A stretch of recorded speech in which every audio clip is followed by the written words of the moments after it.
Hello, aujourd'hui on va causer d'auto-sabotage. Bon, déjà, ça n'existe pas, en fait. L'auto-sabotage est le plus grand mensonge que... Non, pas que la Terre n'ait jamais porté, quand même. On va laisser ça à Sergio Leone. Non. L'auto-sabotage est en revanche un des mensonges ou inexactitudes ou erreurs qui est véhiculé par le dev perso. En réalité, on n'a pas un saboteur en nous, on n'a pas une partie de nous qui veut avancer et une autre qui ne veut pas avancer pour son mal. On en a bien une qui ne veut pas avancer, ou deux, ou trois, ou 15, mais c'est pour notre bien. Et c'est ce qu'on va voir aujourd'hui dans cette vidéo que je vais essayer de faire assez construite, mais je ne vous garantis rien, parce que j'ai bien peur que ça parte un peu dans tous les sens par rapport à ce que j'ai à dire. Donc, toi qui m'écoutes, tu te dis, ouais, bah, attends, c'est bon, l'auto-sabotage, moi je le vis tous les jours, j'essaye de mettre un projet en route et puis, pouf. Oui, bah non, en fait. Donc, ce que vous vous dites là, c'est, ouais, non mais attends, elle raconte n'importe quoi, moi j'ai plein d'idées, j'ai tout bien organisé, puis alors quand il s'agit de passer à l'action, il n'y a plus personne, je suis partie dans mon trou de souris. Et à ce moment-là, tu te dis que tu te sabotes. À ce moment-là, tu te dis que, mais merde, enfin quand même, les autres y arrivent, hein, eux, à passer à l'action, et que toi, tu n'y arrives pas. Puis alors, avec ce que t'as dépensé en dev perso, que t'en sois encore là, enfin, c'est quand même pas possible. Toi, ça marche pas. Oui, bah possiblement, mais ça n'est pas du tout parce que tu t'auto-sabotes, c'est simplement le fonctionnement de ton système nerveux. Je vais revenir rapidement sur nos états du système nerveux. Nous avons 4 états du système nerveux. On a le dorsal. L'état dorsal, c'est l'état de figement. C'est l'état où vous êtes quand vous vous dites à quoi bon, de toute façon, j'y arriverai jamais, je suis pas à la hauteur, autant que je prenne mon paquet de gâteaux et que j'aille me terrer sous mon canapé parce que je suis même pas assez bien pour aller sur mon canapé. C'est vraiment l'état où vous sentez tout votre corps est lourd, même vous n'arrivez même plus à faire un mouvement. Le dorsal, c'est l'endroit dans lequel vous allez après un burn-out. Le burn-out vous a mis en suractivation, vous étiez comme ça, vous n'arriviez plus, et à un moment, boum, le blackout au moment du burn-out, le moment où vous n'arrivez plus à vous lever, le moment où vous n'arrivez même plus à parler, le moment où vous avez l'impression que vous avez perdu vos capacités cognitives parce que vous n'arrivez même plus vraiment à aligner vos phrases. Bon, là, vous êtes dans le plus profond du dorsal.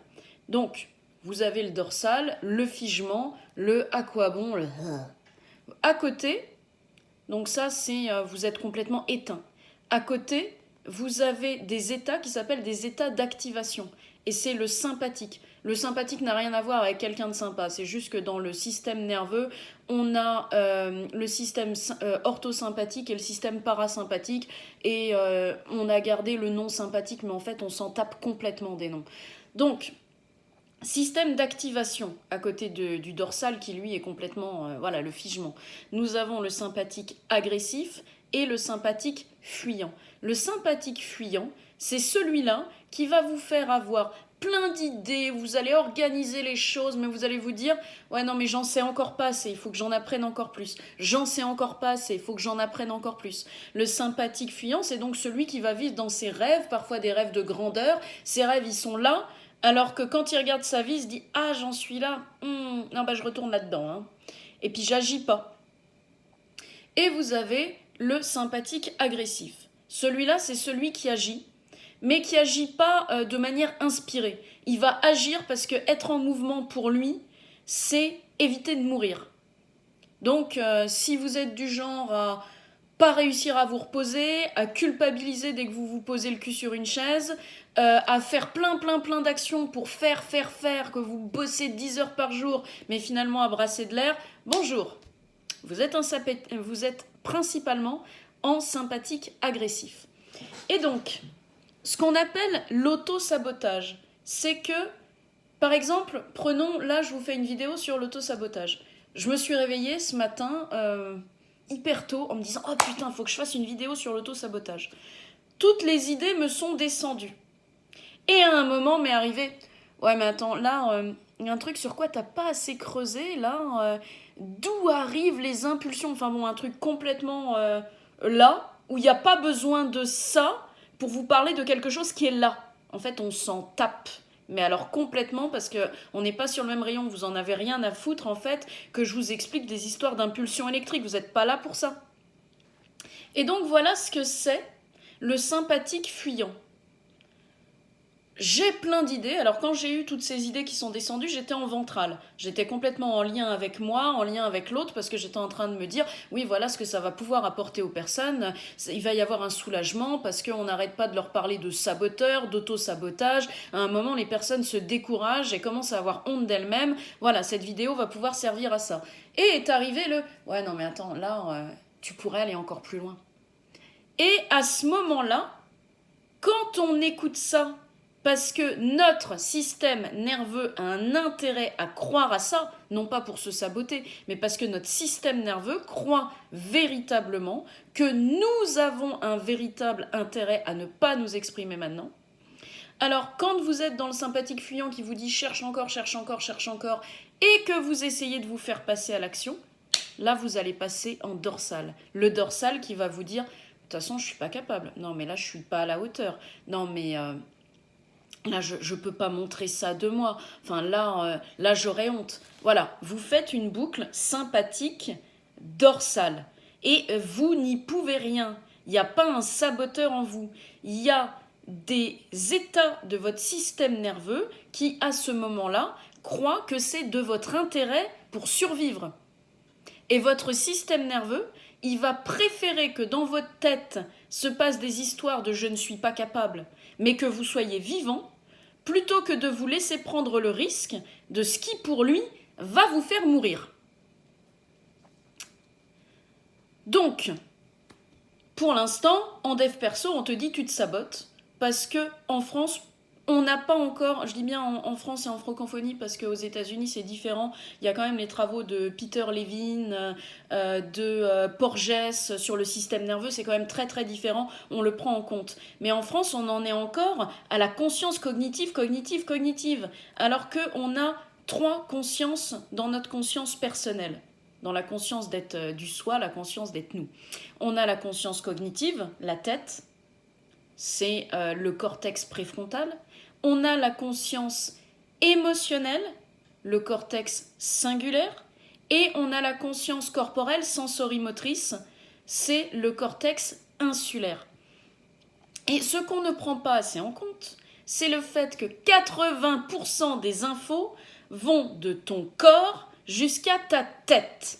Ce qui veut dire que si par exemple tu te proposais de faire des vidéos sur Facebook, comme là je fais, ou sur YouTube, on s'en tape, et qu'à un moment, ton cœur commence à battre plus fort, que tu commences à te dire « Ah bah dis donc, j'ai peut-être une gastro, là j'ai très mal au ventre », il est fort possible que tout simplement ton système nerveux te dise « Va des rétro, Satanas, tu vas mourir si tu fais ça ». En fait, ce qui se passe, c'est que ton corps reçoit un stimulus. Toi, t'en es complètement inconscient. Donc, ton corps reçoit un stimulus. Ta conscience corporelle, donc ton cortex insulaire, va recevoir ce stimulus. Ça va être, par exemple, tes tissus qui contractent. Et ton cortex insulaire, il va regarder dans ses petits papiers et va faire, alors, quand le tissu se contracte comme ça, ah oui, d'accord. Donc là, nous sommes dans une contraction B, par exemple. Parce que ton cortex insulaire, il n'a pas un bouquin, en fait. Mais on va faire comme si. Le cortex insulaire transmet par brouette à ton cortex singulaire qui, lui, va faire « Ah ouais, on a une contraction de niveau B. Alors, ça correspond... Oh mon Dieu! Mais c'est une peur panique! Mais c'est une peur panique !» Et ça transmet à ton cortex préfrontal qui fait « Oh putain, peur panique. Ah, mais je suis pas capable. Oh putain, je suis pas capable. Je suis pas à la hauteur, je vais pas y arriver, faut surtout pas que je fasse. » Voilà. Donc en fait, quand tu en arrives à « je vais pas y arriver, faut surtout pas que je fasse », c'est pas de ta tête que ça part, c'est parti du corps. Puisque tu as 80% des infos qui vont du corps vers la tête, bah t'as que 20% des infos qui vont de la tête vers le corps. Et dans tout ça, tu en as seulement 1% qui est conscient. Donc, Quand on dev perso, ou même que ce soit les thérapies comportementales et cognitives, enfin tout ce qui va travailler sur la conscience cognitive et un tout petit peu sur tes émotions, ben en fait tu travailles sur 20%. Sur 20%. Tu m'étonnes qu'après là-dessus tu te dises, mais bordel c'est pas possible, ça n'avance pas. Si, t'as avancé sur 20%, parce que tu savais pas en fait que tu touchais pas 100%. En réalité, bah, ça doit. Enfin, il n'y a jamais de il faut ou on doit, mais si on veut prendre de manière holistique toute la personne, ben on va prendre l'intégralité de sa conscience personnelle en charge, c'est-à-dire on va agir sur ces trois consciences, la conscience cognitive, la conscience émotionnelle et la conscience sensorimotrice. Si on bosse que sur la conscience cognitive, ben on va aller travailler sur ah oui tiens tu vois là tu as une croyance que tu n'es pas capable et qu'est-ce que tu veux mettre à la place? Oui, alors en fait quand t'as ça, t'es en train d'essayer de changer la couleur de la fleur, sauf qu'il reste la tige et il reste les racines. Donc si tu changes une croyance, ben qu'est-ce qui va se passer? Ça va marcher un temps, puis alors après boum ça revient et là qu'est-ce qui se passe? Tu vas pas te dire merde c'est parce que j'ai travaillé avec la conscience cognitive. Non, tu vas te dire c'est parce que c'est moi le problème. Et c'est ça le danger de ne pas travailler les trois consciences en même temps, c'est qu'après on se culpabilise. Alors ce qui est vraiment important, c'est à la fois de travailler avec la conscience cognitive, c'est-à-dire conscientiser tout ce qui se passe dans ta tête, tous les schémas que tu as dans ta tête, qui pour l'instant sont inconscients et te font penser, arriver à la conscience des croyances organisées. Et encore, être arrivé à la conscience quand vraiment tu mets de la conscience dessus, quand tu as ton observateur qui est ici et que tu regardes. Donc, quand tu travailles à faire émerger les croyances que tu as, c'est juste la base du travail. Quand on a trouvé les croyances, en fait, c'est un fil qu'on va tirer pour aller trouver à l'intérieur quelle émotion a généré ça, pour pouvoir aller libérer ces émotions. Et plus tu as vieilli, plus il y a des couches.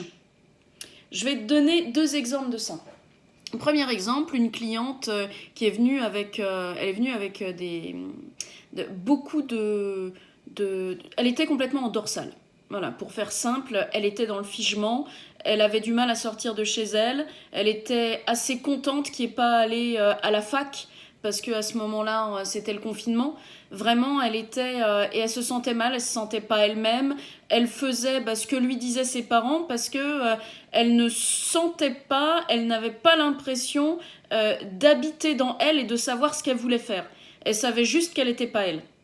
Elle avait eu un vécu avec des choses vraiment douloureuses. Et en fait, avec cette personne-là qui avait 19 ans, en 6 séances, on est venu du cognitif à l'émotionnel, aux mémoires du corps. Parce que il n'y avait pas encore eu, comme on a quand on a 30, 35, 40, 55, 60, etc., des couches et des couches et des couches et des couches et des couches qui se sont rajoutées sur le vécu primaire. Par contre, j'ai une cliente qui est aux alentours de la cinquantaine. Elle est venue parce qu'elle voulait vraiment passer à l'action. Parce que là, elle était à un moment de sa vie où elle voulait commencer véritablement une activité qui l'intéresse, elle ne savait pas trop vers quoi se tourner. Et on est tombé là sur des couches et des couches et des couches. On a commencé par tomber sur « je ne suis pas capable, je ne vais pas y arriver ». Ça n'était pas un saboteur, on est OK maintenant là-dessus. C'était un indicateur que pour cette partie-là de son système nerveux, il était moins grave qu'elle se croit incapable, plutôt que ce qu'on a trouvé pour son système nerveux, pour cette partie-là, ce qui était intolérable et ce pourquoi elle risquait de mourir et qu'il ne fallait pas qu'elle fasse, c'était qu'elle se retrouve laissée pour compte. C'est-à-dire que pour elle, dans son inconscient, il valait mieux se croire pas capable que de créer quelque chose qui la fasse se sentir rejetée, qui la fasse se faire se sentir mise à l'écart, parce que les gens ne s'y intéresseraient pas. Ça, c'était la première couche. La deuxième couche, parce qu'on est retourné, parce que séance suivante, finalement, je sens bien que là, si je me dis je suis pas capable, ça veut plus dire grand-chose. Par contre, ça n'avance toujours pas. On est allé chercher, et là, il y avait un intérêt à rester en dorsale dans le figement, parce que il y avait quelque chose dans sa mémoire, et là vraiment dans sa mémoire émotionnelle et corporelle qui est ressortie. Si jamais je ne reste pas à ma place, quelqu'un va mourir. Et on est allé creuser, et il se trouvait que cette personne-là, elle avait commencé à vivre un peu pour elle au moment où sa sœur est morte, et qu'elle en a tiré une culpabilité énorme. Donc ça, c'était, la deuxième couche. Et il y avait une troisième couche, et peut-être qu'on en aura une quatrième, mais là, on est allé à la troisième couche.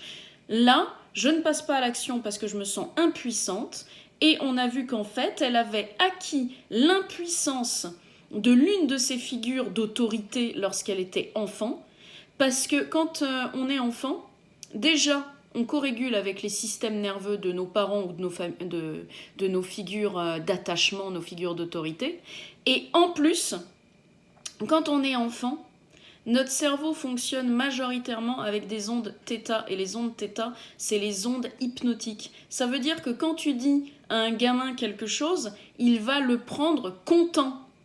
Il va le croire, il va l'intégrer. Et ma cliente, elle avait intégré que être libre, c'était dangereux, et que si jamais elle voulait être libre, et qu'elle renonçait au soutien qui finalement, là dans sa vie, se représentait comme une prison dorée, alors on allait lui couper les couilles. C'était les termes. Et en fait, c'est là où ça l'a libérée, parce que putain, c'est pas à moi. Oh, c'est pas à moi. Donc j'ai pas à faire semblant d'avoir besoin d'être soutenue. Donc vous voyez les couches qu'on va chercher. On part déjà d'une pensée. Enfin, là, dans ce cas-là, parce que sinon, on peut partir d'une émotion. Mais là, on est parti d'une pensée. On a tiré dessus. On est allé trouver des symptômes dans le corps. On a fait un scan corporel. On est allé chercher les symptômes dans le corps. On est allé libérer les émotions. Et en fait, c'est comme ça que on agit à la fois pour agir sur la conscience cognitive, sur la conscience émotionnelle, et sur la conscience corporelle. Et ça, pourquoi moi j'ai créé cette méthode? De manière tout à fait égoïste. Parce que moi je sentais bien que j'avais travaillé des choses. Ah oui, alors là, la prise de conscience, aucun problème, la tête elle fonctionne bien. Mais qu'à l'intérieur, il y avait encore des réactions automatiques, et que même en ayant nettoyé les émotions, il y avait encore des réactions. Bah oui, c'est normal. C'est parce que si on travaille qu'en conscience émotionnelle ou qu'en conscience cognitive, il reste toutes les mémoires du corps. Et les mémoires du corps, faut aller les nettoyer dans les fascias. Et ça, pour l'instant, on n'est pas encore énormément à le faire. Parce que ça vient des États-Unis. Et pour le coup, ils n'ont pas que Trump, Ils ont aussi, au niveau soins, des choses extrêmement, et je peux continuer comme ça longtemps sur les extrêmement intéressantes, pointues et puissantes, qui permettent justement de prendre en compte les 3 consciences personnelles.